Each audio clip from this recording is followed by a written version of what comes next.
Pagkatapos ng exam ni Jace, nag-request siya ng creamy carbonara pasta kaya nagpasama na ako sa kanya na mag-grocery. Hi mga Marikoy, kanina nga pala hindi ngayon last day ng exam nila Jace. Dahil nag-exam lang sila kaya 1 oras lang siya sa school. Pagkatapos ng exam mga Marikoy, umuwi na kami sa bahay at nagre-request siya ng carbonara. I cook carbonara. Mommy, I cook. You cook carbonara? Yes. Okay. Pasama pa ako sa kanya sa grocery mga Marikoy para bumili ng mga kakailanganin namin. Sinasabi niya pa nga sa akin na siya daw yung magluluto. Sabi ko sa kanya hindi niya pa kaya. Kapag kaya niya na, hayaan ko na siya magluto. Habang naglalakad nga pala kami dito, napapasayaw siya kasi gusto niya yung tugtog. Tapos bigla niya pa nga nakita yung Nescafe 3-in-1 para sa akin daw. Or? Mommy. Alam na alam ni Jace yung kape na yan dahil dati yan lang yung kape na iniinom ko at kaya kong ipaglaban. Anyway, kumuha na kami ng 2 Nestle cream para sa lulutuin naming carbonara. Tapos, kumuha na din si Jace ng pasta. Look for? No. Yakult. You want Yakult? Yakult. Yakult. Oh, sige, you get. Oh. Gusto niya nga pala sa Yakult, yung kulay blue, kaya yung kulay red para sa akin daw. Tapos dito na ako natatawa sa kanya nung pinapakuha ko siya ng bacon tsaka ham. It's cold. I'm cold. It's so cold. Sobrang lamig daw mga Mariko, hindi niya na daw kaya nagpatulong na siya sa akin. At nabudol pa ako, nakakita siya ng ice cream kaya kumuha na siya, hindi lang 1 kundi 2 ice cream.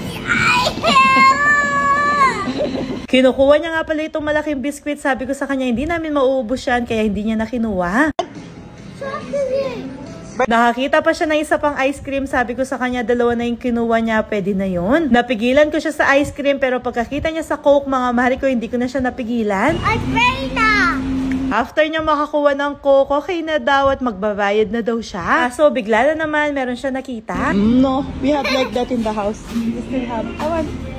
Nakita niya yung conditioner na ginagamit ko. Sabi ko sa kanya meron pa sa bahay kaya hindi na siya kumuha. Siya na nga din pala naglagay dito sa may counter ng mga pinamili namin. So niya, buhatin niya pa lahat kaso hindi niya kaya binigay ko na lang sa kanya yung maliit. Dating namin sa bahay mga Marikoy, sakto meron dumating na parcel. At ito nga yung 2 romper na binili ko para kay Jace. Napakaganda ng romper na to. Napaka-cute, napakaganda din ng tela, napaka-presko. Kaso mga Marikoy, hindi kayang pinaglaban ng romper yung katawan ni Jace. So, sa may bandang taas, meron siyang buttons at hindi ko masara ng maayos. Ganito siya mga Marikoy, kapag sinasarado ko, parang hindi na nakakahinga itong si Jace. Tawang-tawa pa nga siya, sabi niya sa akin, big stomach daw siya. Dahil masikip sa kanya, kaya inubad ko na kagad at binalik ko yung suot niyang dress. Pagkatapos mga Marikoy, nag-start na akong magluto para sa nire-request ni Jace na carbonara. Nakakuko din kasi sa kanya ito na kapag natapos niya yung exam, pagluluto ko siya ng paborito niyang carbonara. Matagal na din kasi yung last time na nagluto ako ng ganito at madalas kapag nagre-request siya ng carbonara, kumakain kami sa labas. Pero ngayon, syempre mag-e-effort ako dahil nag-effort siya sa exam niya. Ito nga pala yung kauna-una ang exam niya na kinder na siya. Kaya medyo kinakabahan ako mga Marikoy, ang importante sa akin na iraos niya. Anyway, nagisa nga pala ako ng sibuyas at bawang sa butter. Kukulangan nga pala ako sa butter kaya naglagay ako ng konting mantika. Pagkaluto ng sibuyas at bawang, nilagay ko na yung ham at saka bacon. Kulangan na naman ako sa mantika kaya dinagdagan ko ng konti. Tapos tinakpan ko mga Marikoy, tinayaan ko muna maluto yung bacon tsaka ham. Pagkaluto, naglagay ako ng konting pepper tapos nilagay ko na yung evap. Isang lata nga pala ito at binuhos ko lahat. At para mas creamy mga Marikoy, maglalagay ako ng 2 Nestle cream. Nilagyan ko pa ng konting tubig yung mga lagayan para manapnap talaga yung laman. Tapos nag-add na ako ng 2 tablespoon ng asin. At ito pa yung pandagdag lasa para mas creamy, naglagay ako ng cheese. Inayaan kung kumulo ng 1 minuto tapos nilagay ko na yung pasta. Kalahating kilo nga pala ito mga Marikoy at para sa amin napakarami na nito. Actually, pwede na ito at luto na pero hindi pa ako satisfied. Mas gusto ko kasi sa pasta yung tuyong-tuyo siya at wala ako nakikitang sabaw. Tapos nag-add na naman nga pala ako ng konting cheese at tinayaan ko na munang kumukulo hanggang matuyo para creamy na creamy. Grabe, itsura pa lang nakakatakam na kaya tinikman ko na kagad. At mga Marikoy, pagkatikim ko masarap naman pero nakulangan ako ng paminta kaya dinagdagan ko. Katapos ulit ng 1 minuto mga Maricoy, luto na itong nire-request ni Jace na pasta carbonara. At hindi na ako nagpatumpik-tumpik, kumuha na kagad ako para kay Jace at para sa akin. Nga pala si Daddy Tano, meron siyang inaasikaso kaya kaming dalawa lang ni Jace yung nasa bahay. At natatakam na kaming dalawa ni Jace kaya hindi na namin nahintay yung daddy niya. Kasandok ko mga Maricoy, dinala ko na kagad dito sa sala at kumain na kami kagad ni Jace. At eto na naman ako mga Maricoy, napapakain na naman ako kaya minsan ayoko nagluluto kasi pati ako'y natatakam sa niluluto ko. Buti na lang talaga kahit na nag-exam lang si Jace, nakapag-gym pa rin ako. Kung mapapansin nyo mga Maricoy, inayan ko si Jace na mag-iPad dyan. Deserve niya yan dahil natapos niya yung mga exam niya. Habang binibihisan ko nga pala si Jace kanina, napansin ko na meron siyang bubu sa braso niya. Parang may kumagat sa kanya mga Maricoy, buti na lang meron ako nitong Dr. Beauty Balm. Madalas nga pala namin gamitin ito ni Daddy Tano pero pinapagamit ko din kay Jace at safe naman. Kapag kasi ito yung ginagamit namin, kagad naghihilom yung sugat o kaya naman yung kinakati niya. Actually, ginagamit ko nga din ito sa mukha ko mga Maricoy para matanggal yung mga marka. Tok, tok, tok, tok, tok, tok, tok, tok.